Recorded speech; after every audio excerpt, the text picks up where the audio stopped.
tiempo, a ver si...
Bien. Pancakes comieron.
Muy buenas noches, tengan todos ustedes.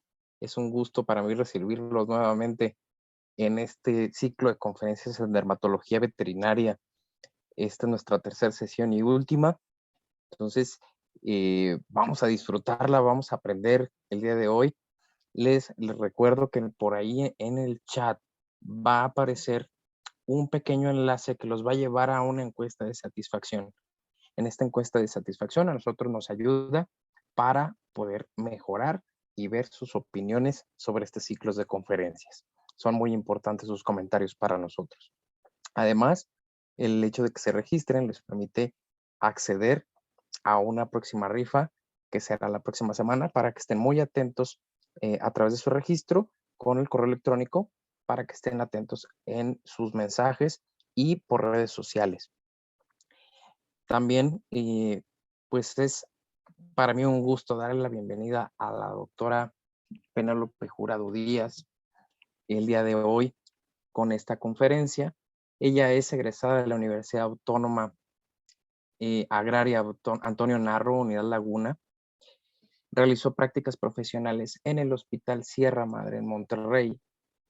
Tiene un diplomado en dermatología canina y felina, un curso de posgrado en medicina interna felina, un curso de posgrado en dermatología canina, diplomado en diagnóstico dermatológico. Ha tomado cursos, talleres y congresos en otología, manejo de heridas, citología, dermatohistopatología, entre otras. Fue encargada del área de dermatología en el Hospital África y forma parte del equipo médico de BetDerm en Guadalajara. Doctora Penélope, bienvenida, ¿cómo está? Hola, ¿qué tal? Antes que nada, muchísimas gracias por la invitación y pues nada, vamos a comenzar con pues nuestro ciclo de conferencias, nuestra última conferencia del día de hoy, ¿sí? Vamos Pantalla a y micrófonos compartir son pantalla. todos suyos. Adelante. Muchísimas gracias. Muy bien, vamos a poner esto. Listo, ¿se ve bien ahí? Sí, ¿verdad? Muy Se bien. ve perfecto, doctora. Adelante. Ok, bueno, el tema de hoy es un tema que está tomando mucha importancia en los últimos años.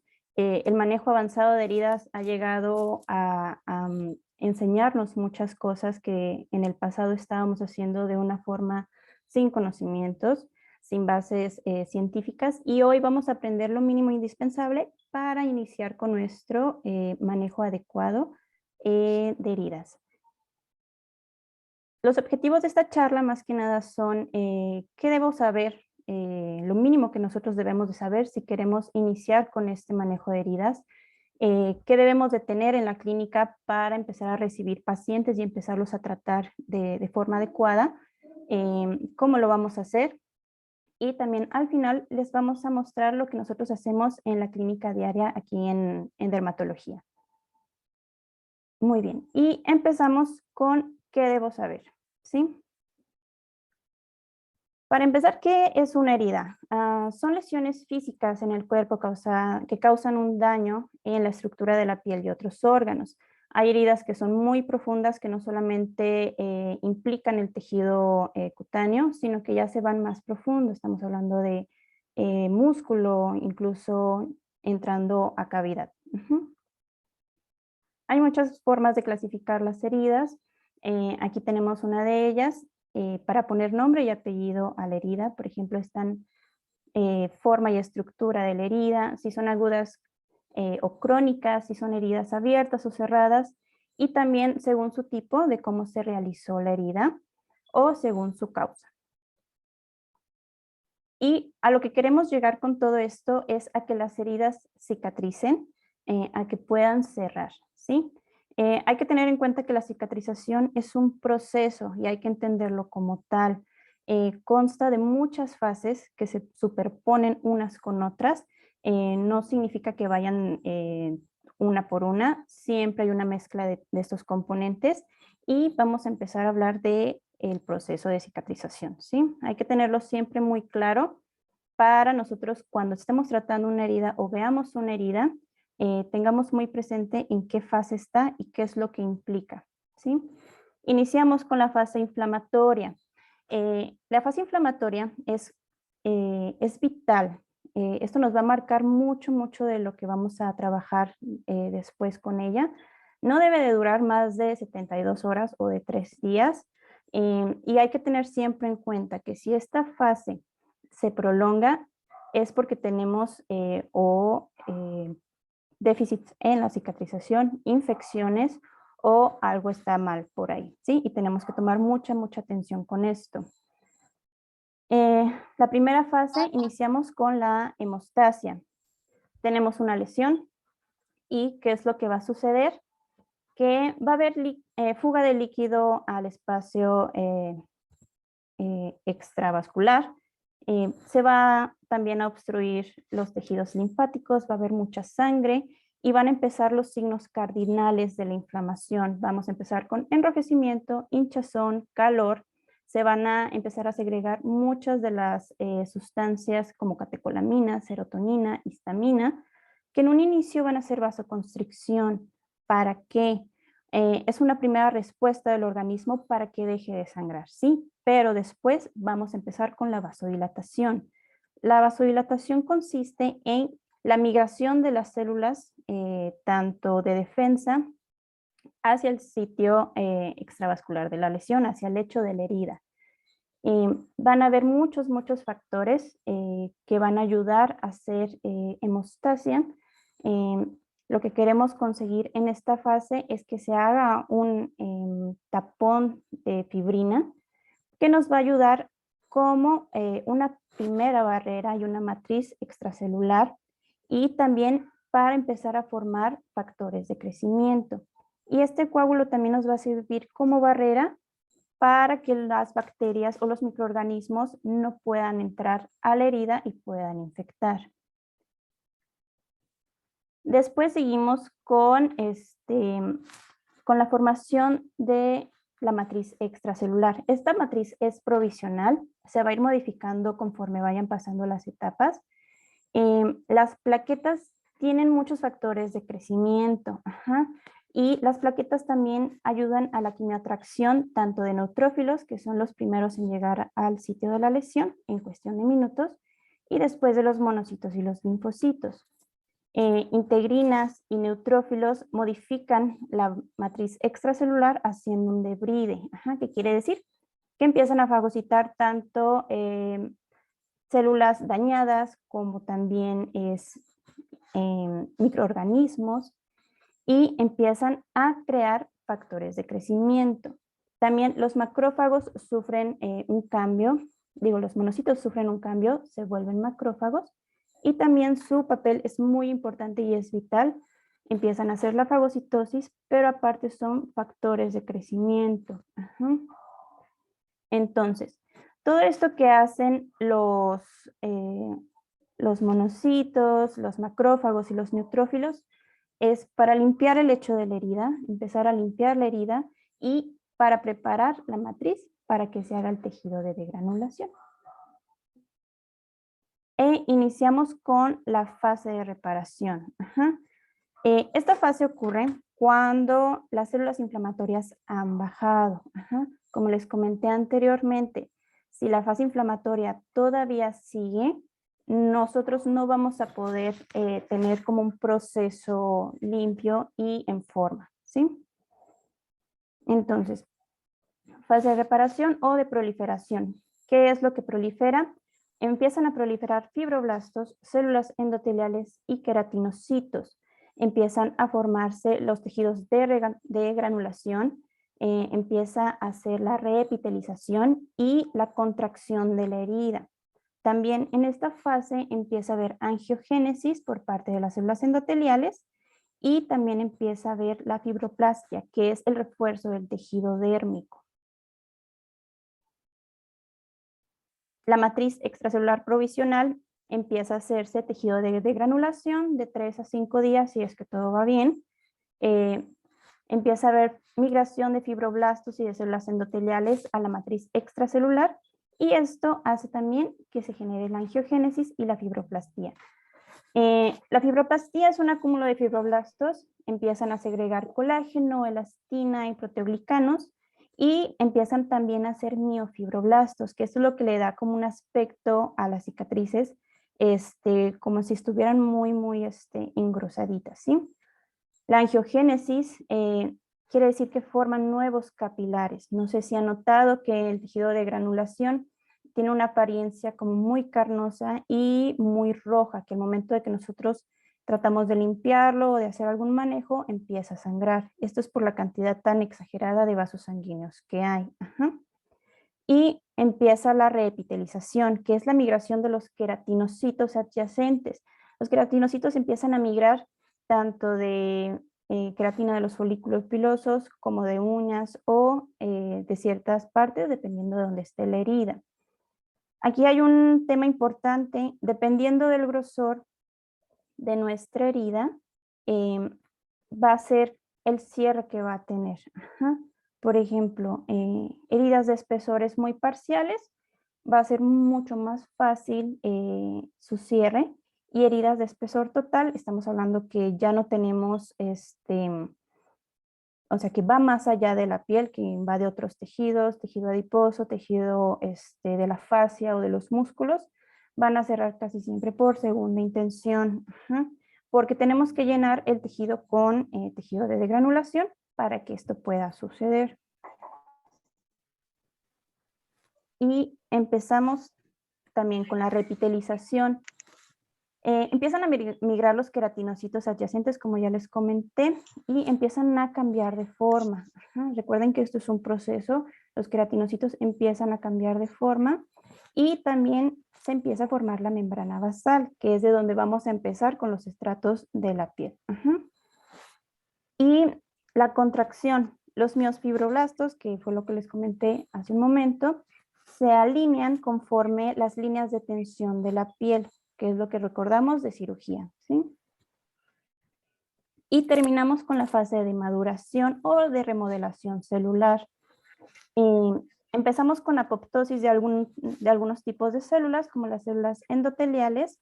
Al momento de que surge la apoptosis, vamos quitando algunos tejidos vasculares y no sé si recuerden, a veces las cicatrices muy nuevas se ven muy, muy rojas y conforme va pasando el tiempo se tornan más rositas o más hipopigmentadas. Eso es porque surge una apoptosis de las células endoteliales. Ajá. Y también hay apoptosis de los miofibroblastos y del tejido de granulación para hacer una cicatriz. También el colágeno es algo importante. Depende mucho del tipo de colágeno y el tipo de lugar donde se dé. Sufren cambios y modificaciones para que se pueda hacer la cicatriz. Y por ejemplo, cualquier alteración de esta fase puede provocar cicatrices excesivas. Ajá, vemos desbordamiento de cicatrices, que las cicatrices son queloides, todo es por modificaciones en este tipo de fases. Y bueno, vamos a empezar con, ahora sí, el manejo de heridas, ya que tenemos las bases un poquito refrescadas. Hay muchos tipos de acrónimos en el manejo de heridas. En lo particular, a mí me gusta este acrónimo, que es el acrónimo TIME, para la evaluación de las heridas. Creo que si nosotros vamos a empezar con el manejo, es muy fácil de recordarlo. ¿De qué se trata este acrónimo? Este acrónimo nos va a ir guiando al momento de estar evaluando la herida. Por ejemplo, la T es de tejido, que es lo que vamos a hacer cuando estemos evaluando el tejido, cuando llegue nuestro paciente a consulta. Hay que evaluar, identificar y determinar el tratamiento de cada tejido. Ajá. Hay que empezar a identificarlo. Por ejemplo, este gatito que estamos viendo acá, lo que vemos es tejido necrótico, es tejido no viable. Estamos viendo que hay sangre, que hay material sucio. Y en el perrito que está abajo estamos viendo esta capita blanca que se ve aquí. Esto se llama esfacelo, es tejido esfacelar, es tejido no viable que nosotros debemos de retirar. También se puede observar así a simple vista que esta herida está bastante infectada. Lo más probable es que tenga biofilm. Entonces, nosotros al momento de evaluar el tejido ya estamos tratando o ya estamos pensando en la terapia que necesitamos hacer. Entonces, este primer acercamiento es muy, muy importante para los otros pasos que vamos a ver. Inflamación e infección. La herida se tiene que evaluar dependiendo también de qué tipo de tejido estamos viendo. ¿Es un tejido inflamado? ¿Es un tejido infectado? Ya que todo eso nos va a perjudicar con el manejo que se le va a dar. La duración aproximada de la inflamación, como ya comentamos anteriormente, es de 3 días. Cuando se prolonga nuestra fase inflamatoria, se compromete mucho la cicatrización. Y cuando la fase inflamatoria persiste, tenemos que pensar inmediatamente que ya estamos presentando infección, que estamos presentando biofilm, o también hay que pensar en cuerpos extraños o neoplásicos. Por ejemplo, el perrito que vimos hace un momento, que es este mismo perrito, no cerraba la herida justamente porque era un tejido neoplásico. Entonces, esas heridas no cicatrizan. Si nosotros estamos teniendo retardo en la cicatrización, ¿qué es lo que vamos a hacer? Inmediatamente es o voy a pensar en infección y voy a tomar un cultivo, voy a biopsiar si estoy sospechando de un tejido neoplásico, vamos a tomar imagenología si estamos pensando que esto va más profundo o que está comprometiendo otro tipo de tejidos, y vamos a empezar a evaluar si el tratamiento debe ser sistémico, si tenemos que dar antibióticos, si tenemos que dar antiinflamatorios. Todo esto de los antibióticos, recuerden siempre hacerlo bajo un cultivo, ¿sí? De preferencia. Humedad. La humedad también es muy, muy importante. El exceso de humedad en una herida lo que nos va a provocar es maceración de los tejidos. Estamos viendo esta imagen, es la patita de un perrito que tiene un apósito. Si se fijan, estamos viendo que el apósito está manchado, que está saturado, quiere decir que no está siendo cambiado o que no está siendo cambiado en el tiempo adecuado, que se está sobresaturando y que la herida está produciendo mucho exudado. Tenemos que evaluar también eso para marcar los días y el tiempo de nuestra terapia. Al contrario, si a una herida le falta humedad, la herida va a tener desecación y nos va a ser mucho más difícil empezar a tener el cierre, ¿sí? Y por último, nuestra última letra de nuestro acrónimo es la E, que es nuestra fase epitelial, el avance de los bordes de nuestra herida. Nosotros tenemos que ir evaluando y monitorizando que nuestra herida se vaya contrayendo, que vaya cerrando. Esto es muy, muy importante, ya que muchas veces no tenemos infección, el tejido de granulación está perfecto, pero la herida no cierra o no se contrae, entonces algo está pasando ahí. Hay muchas terapias que nosotros estamos implementando y que ya están a nuestro alcance en medicina veterinaria para empezar a ayudarnos con el tema de la contracción de la herida y el cierre de la herida. Por ejemplo, algunas de las terapias nuevas son terapia con presión negativa, terapia láser, fotobiomodulación, que también lo estamos haciendo aquí en el hospital, y lo que es más novedoso para nosotros es el plasma atmosférico frío, ¿sí? Por ejemplo, evaluación de la contracción de la herida. Estamos viendo aquí un gatito que se llama Maggie. Estamos viendo que en la primera imagen es la herida fresca, es una herida nueva. Los bordes de la herida del lado izquierdo, si se fijan, están mucho más inflamados que del lado derecho. Esta herida es más profunda porque está abarcando tejido adiposo y llegó hasta la fascia del músculo. Entonces, nuestras próximas terapias tenemos que ver que la herida se empiece a contraer. Si se fijan en la foto número 2, vemos que la herida empezó a contraerse. Incluso vemos el cambio de tejido, esto que se ve más blanquito, es tejido nuevo. Y por último, la foto que está acá al final, vemos todo lo que se redujo. Entonces, ya tengo noción de cómo voy a, lo que estoy esperando de nuestro proceso de cicatrización. Ya tengo noción también de los pasos o lo que yo tengo que fijarme en una herida. Entonces, ¿qué debo tener al alcance en mi clínica para empezar a manejar este tipo de pacientes?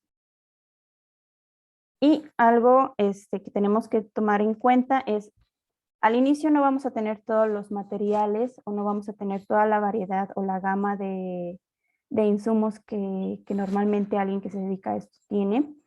pero podemos hacer un poco más eficiente eligiendo productos clave. Ajá. Vamos a empezar con insumos. Insumos a lo que nos referimos son gasas, cintas, catéteres, materiales para sedación, materiales para anestesia. El instrumental, en lo particular y como un consejo que les doy es tengan su material única y exclusivamente, su instrumental única y exclusivamente para el manejo de heridas. Porque después traen para manejo de heridas las tijeras que trae todo el mundo, cortando vendajes, después están muy sucios, todo el mundo lo usa, nadie lo esteriliza, nadie lo limpia correctamente. Entonces, esto sí va a interferir en cierta medida cuando nosotros tratemos de hacer el manejo de heridas adecuado. Entonces, no necesitan un instrumental tan grande, un portaagujas, pinzas sin dientes de ratón, perdón. Es importante sin dientes de ratón para no empezar a lastimar el tejido con los dientitos.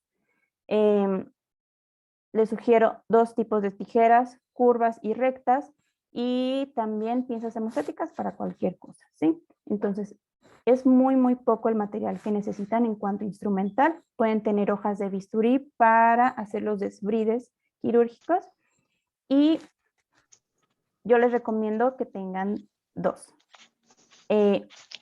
¿Por qué? Porque uno los usamos al momento de quitar los vendajes, de empezar a debridar y todo. Y otro lo usamos ya cuando todo está en el tiempo aséptico. Ajá. Entonces, de preferencia tengan 2 y de preferencia tengan uno de respaldo por si se les caen las tijeras, se les caen el portaagujas. Siempre pasa. Es preferible que tengan material de resguardo, ¿sí?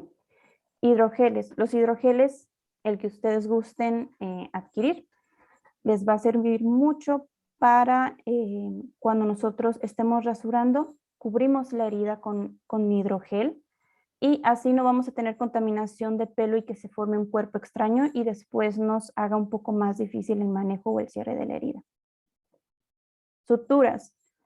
De preferencia que sean monofilamentos. Ya está establecido que los polifilamentos tienen mayor capacidad como de infectarse por el tipo de trenzado que tiene la sutura. De preferencia, o lo que nosotros usamos cotidianamente es nylon, también PDS, o si no, podemos usar polifilamentos como ácido poliglicólico, ¿sí? Vendajes. Hay que tener vendas de tela, las normales, las comunes, y también vendas de compresión. Ajá. Apósitos. Los apósitos tienen que tener al menos uno que les sirva para cuando están infectadas las heridas. La verdad es que les va a ayudar mucho el elegir el apósito adecuado, el que esté a su alcance o al alcance del propietario que lo pueda pagar. Afortunadamente hay muchos en el mercado, pueden escoger cualquiera de estos. Ajá. Y antisépticos también hay muchos en el mercado. Traten de usar los que no hagan tanta irritación o que hagan más perjudicial que beneficio el ser aplicado, ¿sí? Por ejemplo, nosotros ya no usamos en lo particular yodo, el yodo ya no lo usamos. ¿Por qué? Es muy irritante en una herida abierta y casi nadie lo deja el tiempo adecuado para que haga acción. Casi siempre lo ponemos y luego lo retiramos. Entonces, el yodo tiene que estar 5, 10, 15 minutos en la piel para que pueda hacer la acción adecuada y casi nadie lo deja. Entonces, para hacer más eficiente el manejo y para cuidar la herida, en lo particular usamos clorhexidina, ¿sí? Que el tiempo de acción no es como tan alto y no es irritante para la piel.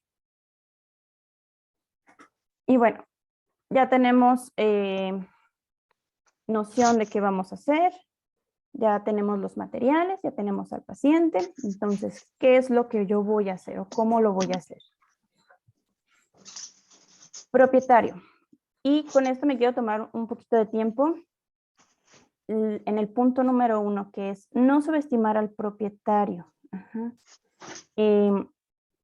Yo misma he tenido prejuicios hacia los propietarios pensando de que No van a aceptar el manejo de heridas. El manejo de heridas es algo nuevo. Casi siempre todos los propietarios quieren que les demos una pastillita, una infección o que le demos una curación al paciente. Y no creo que vayan a aceptar el manejo de heridas como tal. Entonces, nunca lo subestimen. Los propietarios llegan a hacer cosas increíbles por sus mascotas, a pesar de que no tengan recursos o que les sea difícil. Hay propietarios que siempre buscan la forma. Entonces, nuestro deber como médicos veterinarios es siempre ofrecer la mejor alternativa para nuestros pacientes. Ajá, entonces, siempre ofrézcanlo. Otra cosa, explicación clara al propietario. No vamos a llegar y decir, señor, vamos a hacer manejo avanzado de heridas. La mayoría de las personas no saben qué significa esto. Es nuestra responsabilidad explicar lo que nosotros vamos a realizar a sus mascotas. Ajá.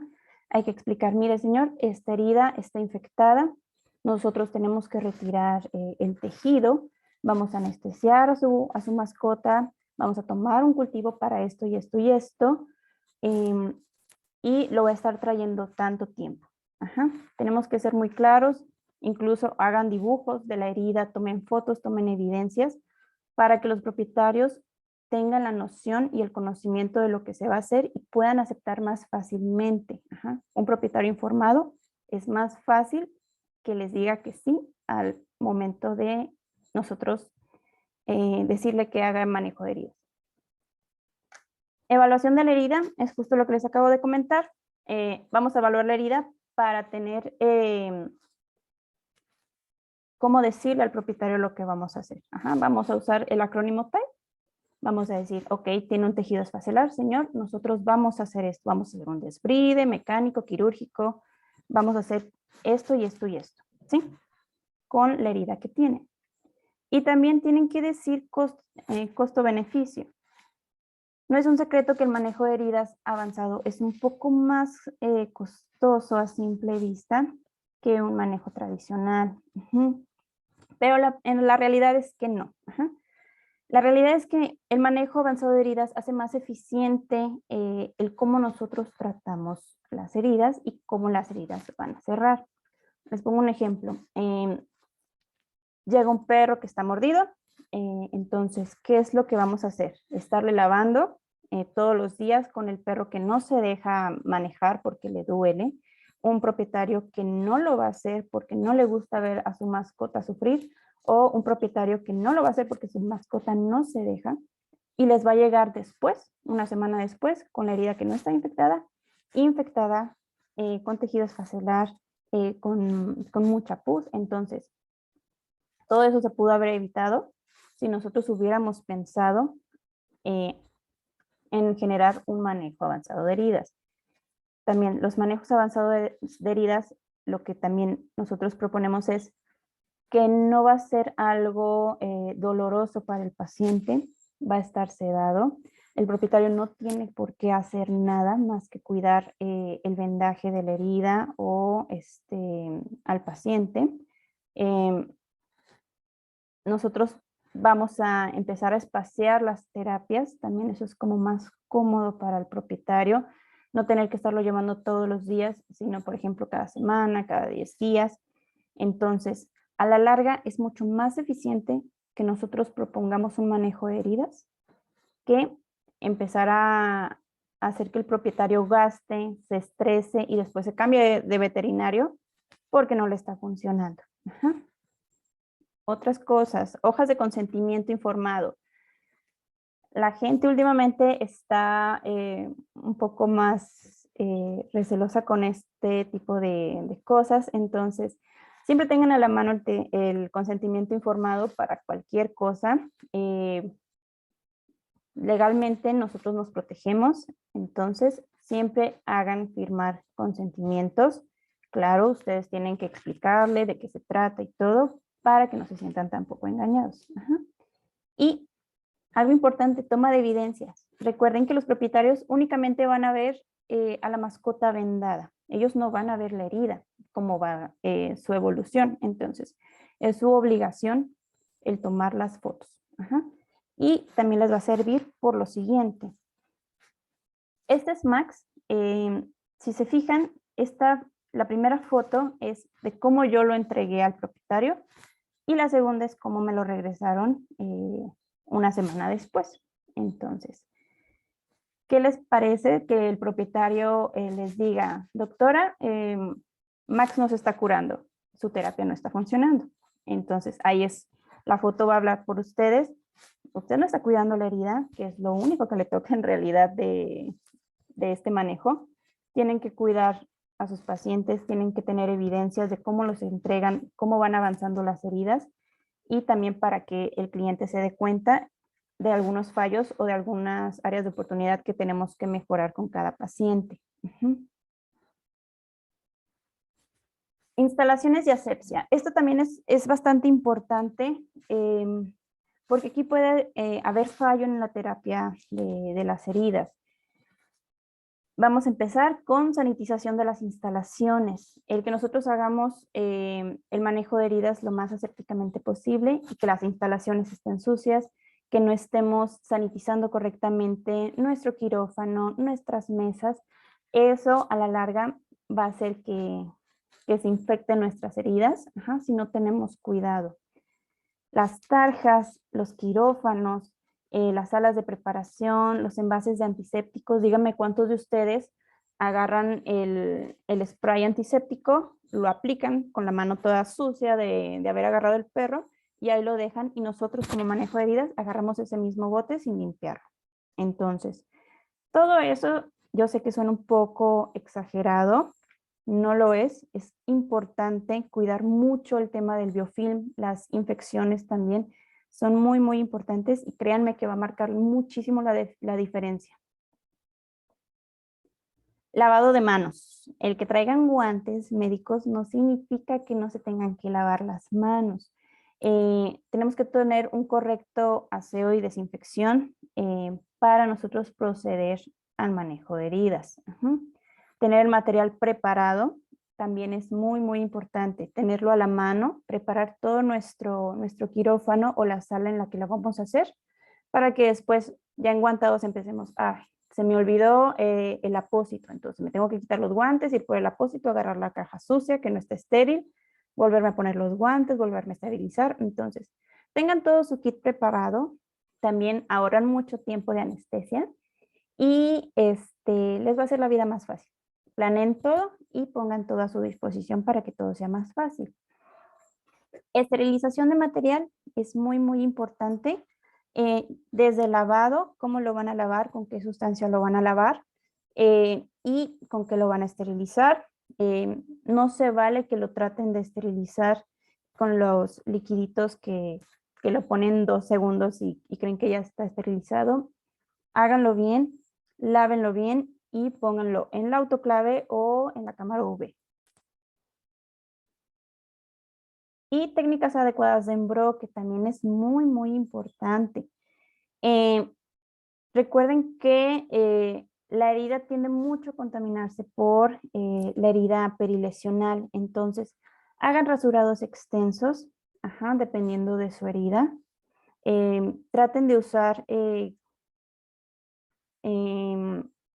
cosas para lavar la herida, quitar todos los materiales extraños. Nosotros en lo particular usamos shampoos y jabones con clorexidina para tratar de retirar todo lo sucio de esa área y que esté impecable.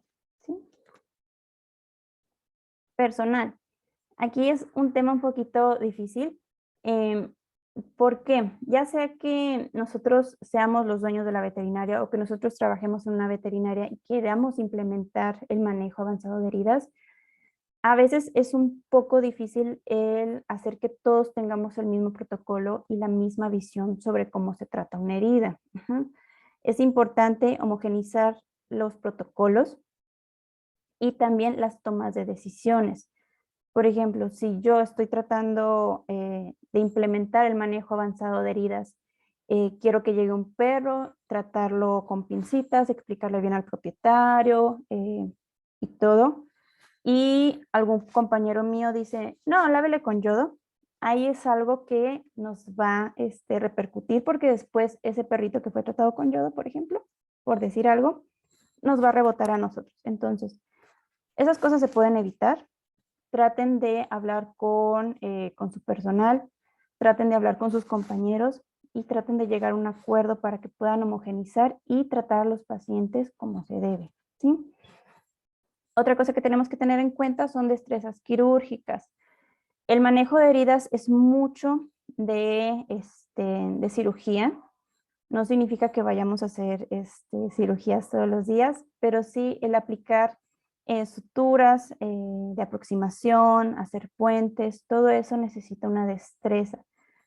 Hay médicos que no les gusta la cirugía, pero para manejo de heridas lo tienen que empezar a hacer, si es que lo quieren realizar. Técnicas de vendaje también es importante.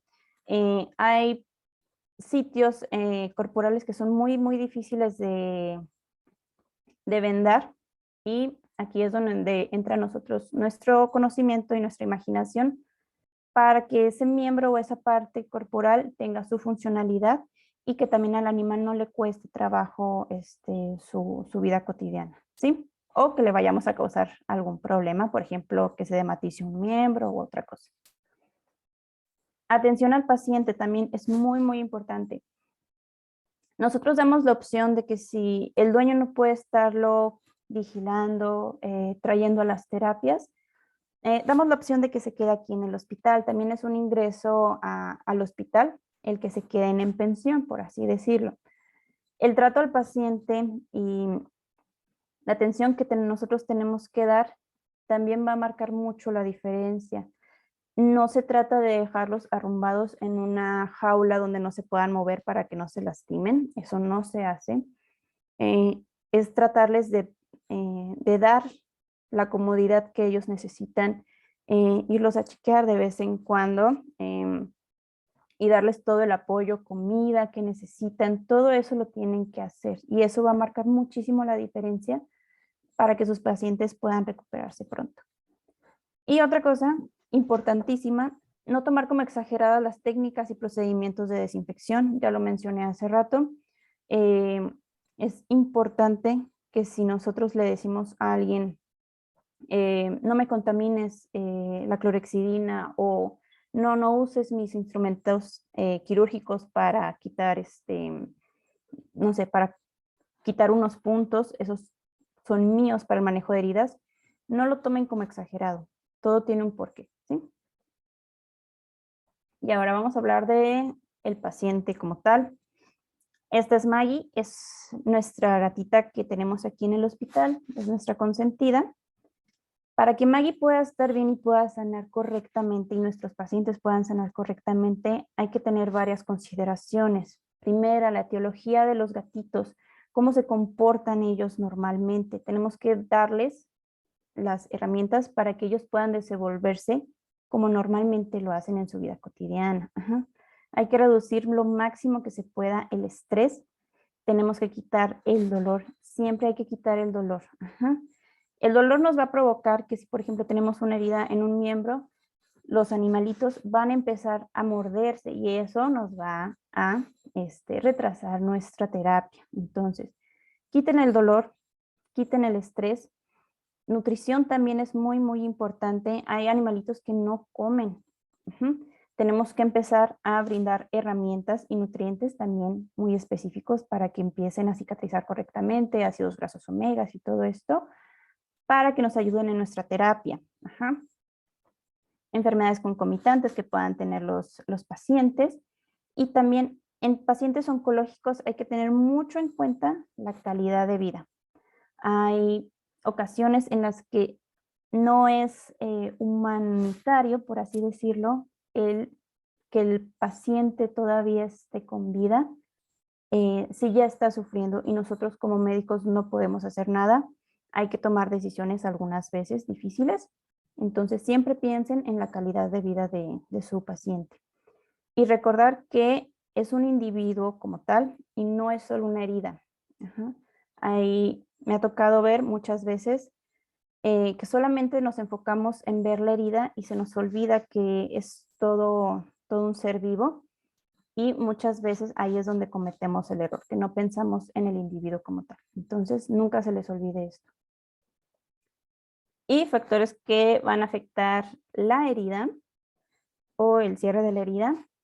Altos niveles de citoquinas inflamatorias, como ya vimos desde un principio. Esto nos va a retardar todo nuestro proceso de cicatrización.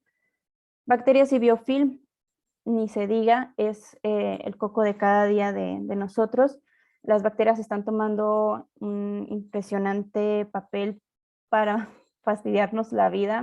Las resistencias bacterianas están a la orden del día. Entonces, si una herida está infectada o con biofilm, no va a cerrar. O va a ser muy, muy, muy difícil que cierre y nos va a retrasar todo. La localización, cuando están en, por ejemplo, en sitios donde los animales articulan, es muy, muy difícil o más retardada la cicatrización justamente por el movimiento que están haciendo. Enfermedades metabólicas o endocrinas, es bien sabido. Diabetes, hipotiroidismo, síndrome de Cushing, eso nos va a retrasar toda la cicatrización. Y también los medicamentos, hay que tener cuidado en qué se les está dando. Por ejemplo, pacientes oncológicos que están tomando quimioterapias citoestáticas, obviamente no nos va a cicatrizar bien. Medicamentos como corticoides que también interfieren mucho en el proceso inflamatorio, también nos van a retrasar un poco la cicatrización. También algunos AINES ya está establecido por la literatura que también nos afectan la cicatrización. Y herida como tal, ¿qué vamos a hacer con nuestra herida? Recuerden, un rasurado adecuado y amplio. Pueden usar solución salina y jabón. Nosotros usamos clorexidina. Uso de hidrogeles. Lo aplicamos sobre la herida y después ya podemos rasurar. Tengan muy en cuenta tiempo séptico y tiempo aséptico. El tiempo séptico es cuando retiramos los vendajes, cuando limpiamos, cuando empezamos a debridar. El tiempo aséptico ya es cuando empezamos a aplicar los apósitos o la terapia que nosotros vayamos a implementar. Cambio de guantes. Siempre cambien de guantes entre un tiempo y otro. No tomen como exagerado que si agarran algo que no está esterilizado y ustedes ya están enguantados, tiren ese guante y cámbienselo. Y también hay que elegir la terapia de acuerdo a la herida. Hay heridas que nosotros realizamos de forma quirúrgica, que es cierre por primera intención. También hay heridas que no necesitan de más que terapia tópica. O si vamos a colocar apósitos, si la herida está muy, muy infectada o con biofilm, podemos hacer terapia de instilación de algunos antisépticos. La terapia con presión negativa es una de las mejores selecciones también que pueden hacer en heridas muy, muy grandes o en heridas muy profundas. Fotobiomodulación también es algo que estamos usando nosotros en dermatología. Y por último, y no menos importante, el plasma atmosférico frío, que ya hablaremos más al ratito de él. Entonces, ¿qué es lo que nosotros como dermatólogos vemos el día a día en nuestra clínica diaria? Infecciones y dehiscencias de sitios quirúrgicos. Si se fijan en esta foto bonita que está aquí, estamos viendo un tejido, empezamos con el acrónimo TIME, que no es viable, es un tejido necrosado, que se tiene que retirar. Estamos viendo el Penrose que se le aplicó, que está atravesando el sitio quirúrgico, y estamos viendo que los puntos están a punto de reventarse. Entonces, ¿qué es lo que nosotros vamos a hacer? A retirar el tejido necrosado. En la segunda foto, estamos viendo el tejido de degranulación que se está formando, pero vean toda la inflamación que está en la pared. Y esto brillosito que está acá, que está junto con los puntos, todo eso es infección. Lo más probable es que tenga biofilm. Ahí es, o hago cultivo o tomo citología. Nosotros tomamos mucha citología, pero si es un perro que estuvo con tratamiento de cirugía, que no le están funcionando los antibióticos, lo ideal sería tomar cultivo. Siempre tomen cultivo si ya estuvo con tratamiento de antibióticos. ¿Sí? Y estamos viendo en la tercera foto que ya se le retiró el Penrose, que ya se limpió la herida y que ya se quitó lo más que se pudo, que ya se hizo un desbride. Creo que en esta ocasión fue un desbride mecánico. pero vean la diferencia. Ajá. Heridas oncológicas. Desafortunadamente en dermatología nos llegan muchos pacientes con heridas oncológicas. Mayormente nos toca a nosotros carcinomas de células escamosas y, por ejemplo, la foto que está en medio es de un perrito, de una perrita, que tenía un tumor mamario infiltrativo. Si no le encuentran mucha forma, es el dorso del perrito y la manita. Ajá. Y todo esto, si se fijan, aquí hay un moquito muy bonito, que es pura infección. Se está ulcerando todo el tejido. Entonces, calidad de vida, médicos, esto no se quita así de simple. Es un tumor muy, muy agresivo. Entonces, hay que pensar si nosotros vamos a empezar a tratarlo o a dar tratamiento paliativo o eutanasia. Ajá. Tienen que considerar mucho eso en heridas oncológicas.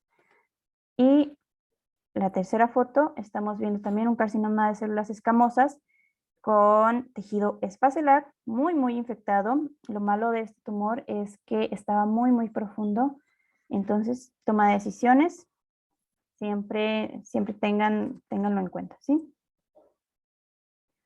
Aquí tenemos una foto de crioterapia, es un carcinoma de células escamosas también, pero vemos el antes y el después de unos 15 días. Vamos a tener que cuidar esta herida para que no se llegue a infectar como las heridas anteriores. Ajá. Si se fijan, el tejido está inflamado por el proceso de crioterapia, pero se ve completamente limpio, sin infección, ¿sí? Autotraumatismos. Nos llegan muchos autotraumatismos. Son perritos que tienen cierto grado de alergia. Por ejemplo, este nene, la herida que se hizo en la cabeza, nosotros pensamos que tenía comezón en la zona de la frente y empezó a pegarse contra la pared. Es lo que nos comentó el propietario. Entonces, acrónimo time, todo el tejido necrosado no es viable. Aquí se puede ver en la primera foto que tiene bastante contenido de infección. El tejido está muy, muy inflamado. Entonces, ¿qué es lo que vamos a hacer? Vamos a tratar de retirar todo el tejido y nos va a quedar la herida completamente limpia con tejido viable. Y quemaduras químicas. Esta es Maggie. Tuvo una reacción a un medicamento que hizo que se necrosara su piel. Llegó hasta la fascia del músculo, entonces fue una herida bastante difícil de que cerrara por la profundidad, bastante tardada.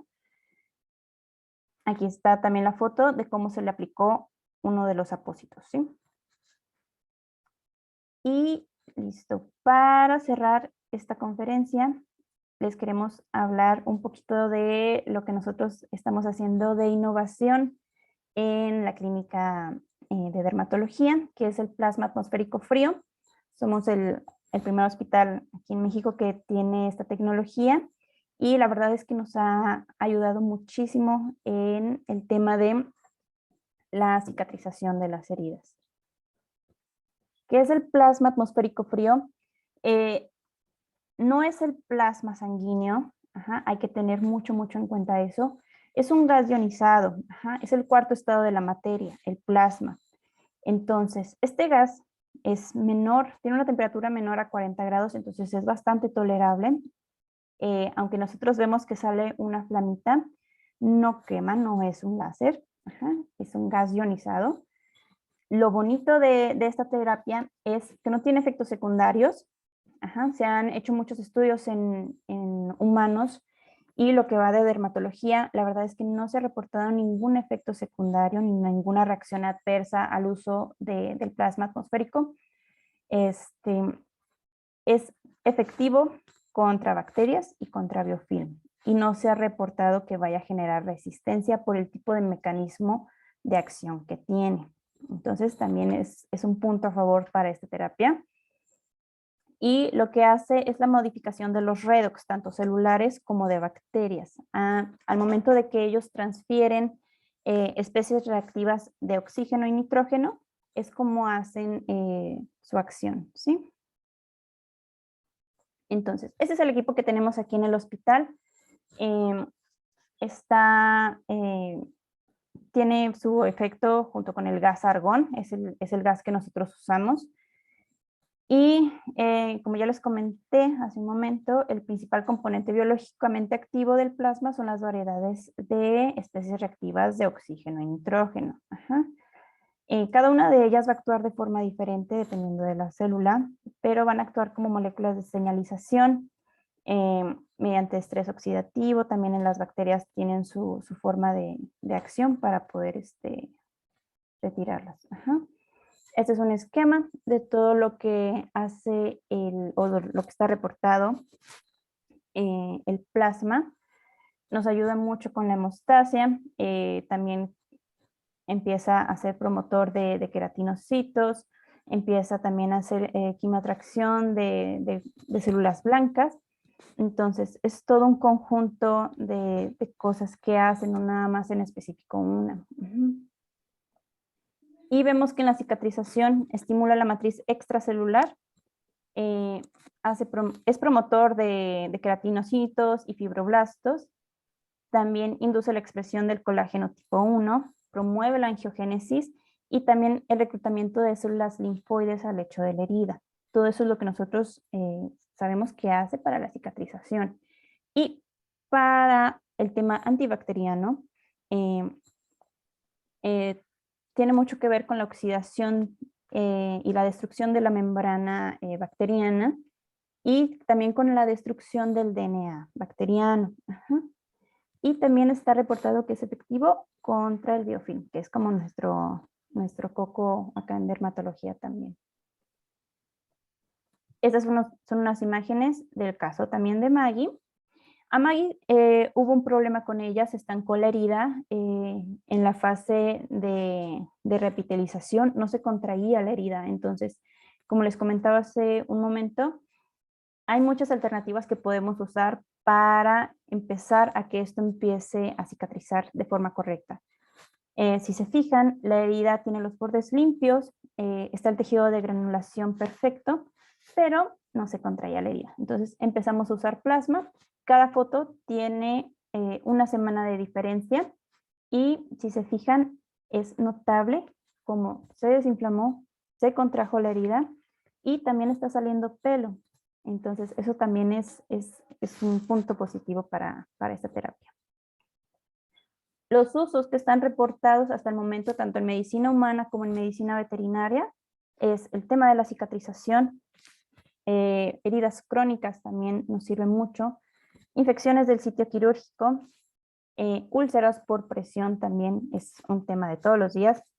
Heridas infectadas. Oncología, hay muchos reportes en medicina humana que están usándolo para tratar melanomas. Y gastroenterología también se ha reportado que es eficaz contra Demodex canis y también se ha reportado que es eficaz contra cierto tipo de parásitos gastrointestinales. Entonces, es una excelente alternativa por las cuestiones que ya vimos. Y este es otro caso de otro perrito. Vemos la lesión que tiene, es una lesión dolorosa en el cojinete plantar, que es una zona muy, muy difícil de tratar justamente porque es la zona de apoyo, es la pata delantera. Cada imagen es una semana de diferencia. Vemos la imagen 2, que el tejido de granulación está bastante bien, se ha contraído la herida. Y ni hablar de la imagen 3, esta fue hace unos días. Vemos que ya está casi cerrada por completo. Entonces, lo maravilloso de esto es que tampoco vamos a usar cosas alternativas para esto. Se da la terapia de plasma y nosotros no tenemos que usar antibióticos. Si acaso podemos usar medicamentos para tratar su dolor, eso sí, recuerden que lo tenemos que hacer, pero no necesitamos apósitos, no necesitamos nada más. Y también aquí hay 2 artículos que los invito a buscar si les interesa el tema del plasma. El primero es para que nos demos cuenta de todo lo que podemos hacer con el plasma. Es una de las alternativas más novedosas, tanto en medicina humana como en medicina veterinaria. La verdad es que es sorprendente en todo lo que lo podemos usar. Y el artículo número 2 que estamos viendo acá es un poquito más a profundidad cómo funciona este mecanismo de plasma atmosférico frío, cómo intervienen los ROMs en en el tratamiento de las heridas. Y listo.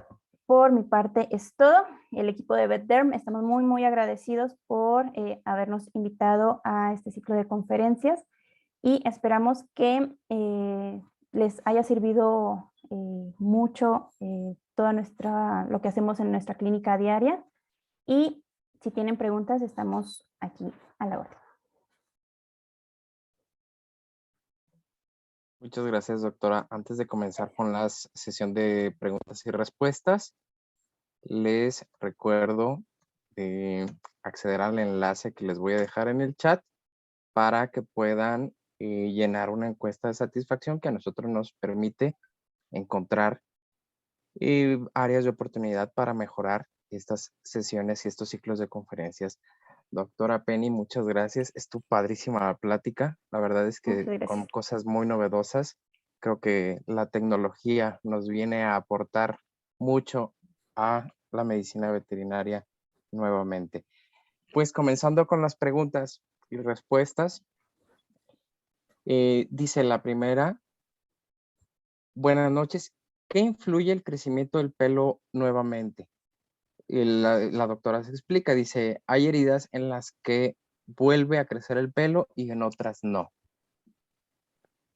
Ok, depende mucho del tipo de cicatrización que se haga. Hay cicatrices acelulares que no tienen folículos pilosos. Ajá, la cicatriz no tiene folículo piloso. Entonces, ahí en esa parte no va a crecer el pelo. Ajá, también depende mucho del estrato o de la profundidad en la que se haya realizado la herida. Ajá. Por ejemplo, si son heridas de profundidad total, es muy difícil que al momento de que se forme la herida, digo la cicatriz, vaya a salir pelito. Ajá. Pero si son heridas que los estratos son epidermis o dermis, es muy factible que teniendo nuestra membrana basal vaya a salir pelo. Ujú. Muchas gracias. La doctora Betsabe nos pregunta, buenas noches, ¿recomiendas aplicar analgésicos en cada revisión de la herida o cambio de vendaje?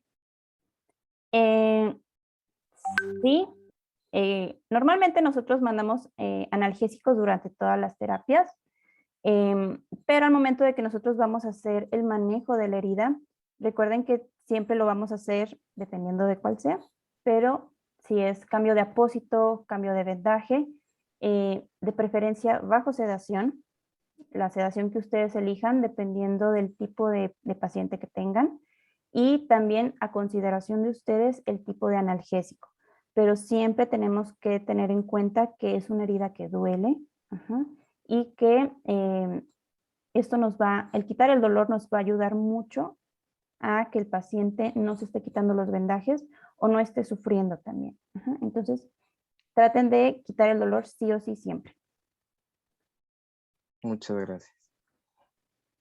Nos preguntan, dice, hola doctora, buenas noches. ¿Es posible utilizar más de una técnica de manejo avanzado de heridas en la misma herida? ¿Cómo Sí. podemos evaluar que la técnica utilizada está siendo efectiva? Ok. Sí se puede usar más de una técnica, ajá, el cual es dependiendo de la herida como tal. ¿Y cómo saber si está funcionando la terapia? Tengan evidencias, tomen fotos. Si nosotros vemos que la herida no se le está quitando, por ejemplo, si es una herida infectada, no está bajando la cantidad de bacterias o de biofilm, nuestra terapia está fallando, hay que cambiarla. Ajá. Si nosotros vemos que nuestra herida no se está contrayendo, algo está faltando ahí, entonces empezamos a implementar cosas. Pero siempre traten de hacer el manejo con evidencias. Ajá. Traten de recordar las heridas, traten de tener fotos. Sobre eso lo van a evaluar. Si el tejido no está mejorando, tienen que implementar medidas para que empiece a granular. Si no se está quitando la infección, vamos a hacer algo para quitar la infección, como ya les dije. tomen cultivos, empiecen a dar terapia oral, tomen imagenología. Siempre tengan ese foquito rojo para empezar a ver qué es lo que nos está faltando, que no nos está dejando mejorar nuestra terapéutica. ¿Sí? Gracias.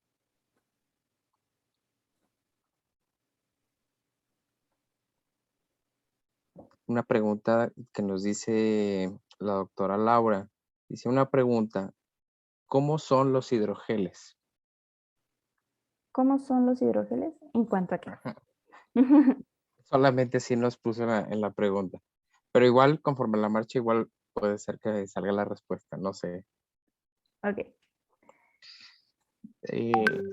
Una nueva pregunta dice, ¿el paciente en terapia de plasma frío atmosférico no debe estar sedado o anestesiado?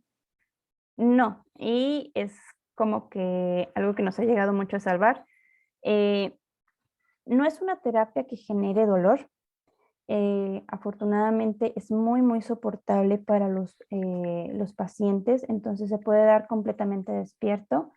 Si nosotros notamos que tiene alguna molestia, podemos aplicar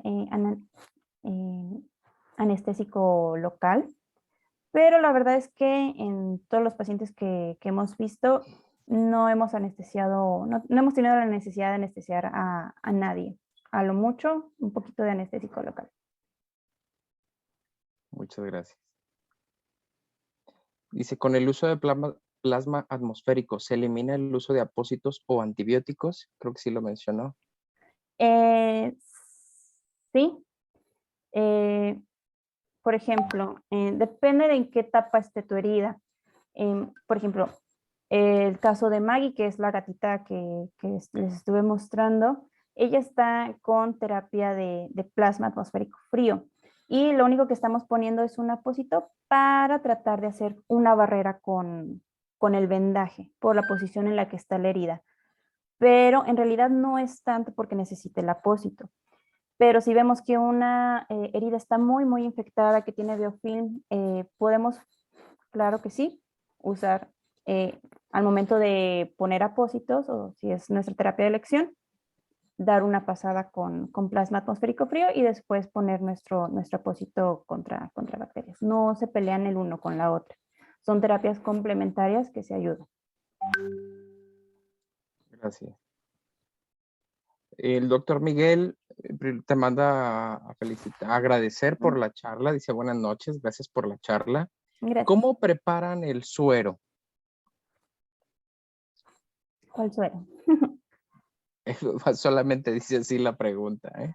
A lo mejor piensan que el plasma es sanguíneo, pero no es sanguíneo, recuerden. Se llama plasma porque el que lo descubrió, por así decirlo, veía que las moléculas ionizadas fluían como la sangre y el plasma y los componentes sanguíneos, por eso le puso plasma. Pero no tiene nada que ver con componentes sanguíneos, ¿sí? Es un gas, en este caso nosotros usamos argón, pueden usar oxígeno, es un gas ionizado, nada más. Comentarios como si la forma física fuera plasma, ¿verdad? Exacto, es el cuarto estado de la materia, recuerda. El estado Gracias. físico es plasma. El doctor Carlos nos pregunta, ¿qué antiinflamatorios, recomienda usar? ¿AINES y o esteroides? No, esteroides no. AINE hay que escoger cuál dependiendo del paciente. También nos ayudan mucho los opioides. Y la verdad es que hay que evaluar primero mucho al paciente. Hay que tomar en cuenta su hígado, su riñón, la edad del paciente para implementar una terapia analgésica. Pero lo más usado son opioides y sí, en algunas ocasiones hay. Gracias. Buenas noches, doctora. El doctor Hola. Tommy nos pregunta, dice, el lavado de heridas con clorexidina, ¿qué tiempo tiene que estar la clorexidina en la herida y a qué porcentaje la utiliza?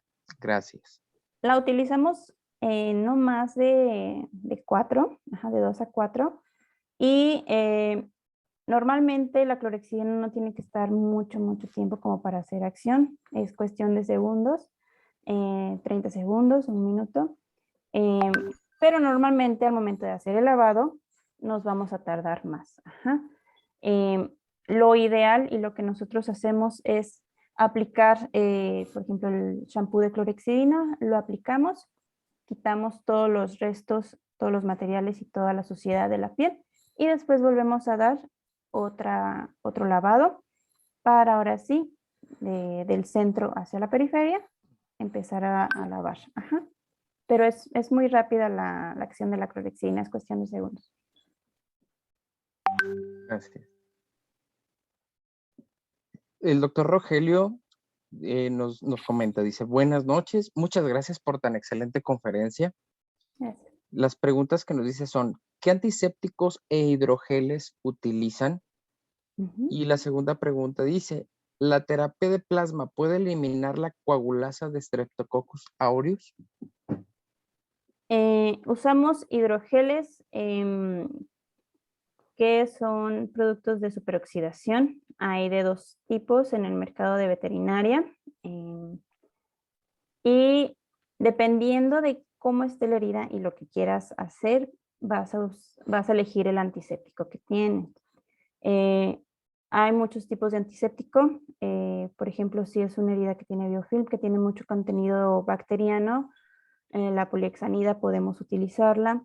Sustancias de superoxidación también son muy nobles, no son nada irritantes, son económicas, lo podemos utilizar. Clorexidina es nuestro caballito de batalla, también lo podemos utilizar. Y en uno de los artículos sí está registrado que el plasma puede combatir, por así decirlo, las bacterias resistentes. Ajá, entonces, es un punto extra también para la terapia plasma.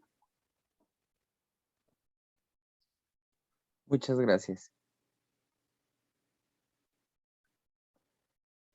Y tenemos muchas preguntas, pero el tiempo es muy corto, desgraciadamente. Entonces vamos a elegir algunas de las preguntas que tenemos. Ujú. Dice, ¿el equipo para aplicación del plasma atmosférico se consigue en México y es costoso? Tengo entendido que no se consigue en México y sí tiene un costo un poco elevado, bueno, muy elevado. Pero afortunadamente nosotros lo tenemos acá en Guadalajara, pero no se consigue aquí en México. Y última pregunta, el doctor nos pregunta, ¿en qué etapa de la lesión se puede aplicar el plasma? ¿Y qué condiciones físicas debe tener la herida para aplicarlo? Okay. Se puede aplicar en cualquier etapa, desde que se hace la herida, por ejemplo. También está muy reportado que en sitios quirúrgicos recién hechos se puede dar plasma justamente para hemostasia y también para empezar a quitar como bacterias que pueda haber y también para ser promotor de la cicatrización. No es como que se tenga que dar en una etapa como tal. En cada una de ellas, si se fijaron, tiene una participación bastante importante, por ejemplo, para coagulación, para quitar bacterias si es que está infectada, en la etapa de remodelación, en la etapa de maduración. Entonces, no importa la etapa como tal, siempre se puede dar. Muchísimas gracias, doctora.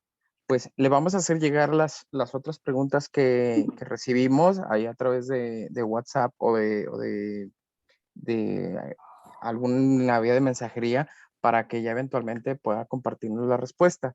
El tiempo no nos permite ir más allá, pero pues no me queda más que agradecerle, doctora, su participación. No sé si quiera dar algunas palabras para nuestra audiencia que todavía están por aquí. Pues antes que nada, muchísimas gracias por asistir a la charla. Sé que es un tema un poquito pesado y que hay muchas dudas, pero pues estamos a sus órdenes para cualquier cosa. Y siempre traten de innovar, no se queden con lo que nos enseñaron. Siempre está el conocimiento al alcance de todos. Los artículos están ahí, las terapéuticas están ahí, entonces siempre traten de innovar y siempre piensen en sus pacientes. Muchas gracias.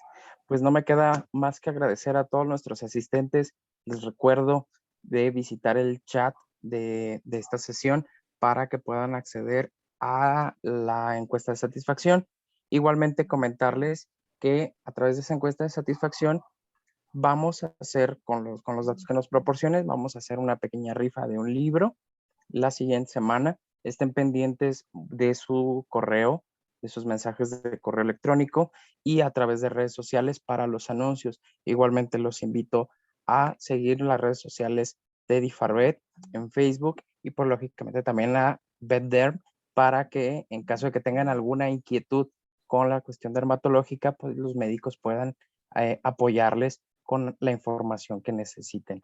No me queda más que agradecerles a todos por su asistencia el día de hoy. Que tengan una excelente noche y estén pendientes también para las próximas conferencias, los próximos ciclos de conferencias que vamos a tener. Muchas gracias por estar con nosotros. Hasta la Gracias. próxima. Buenas noches.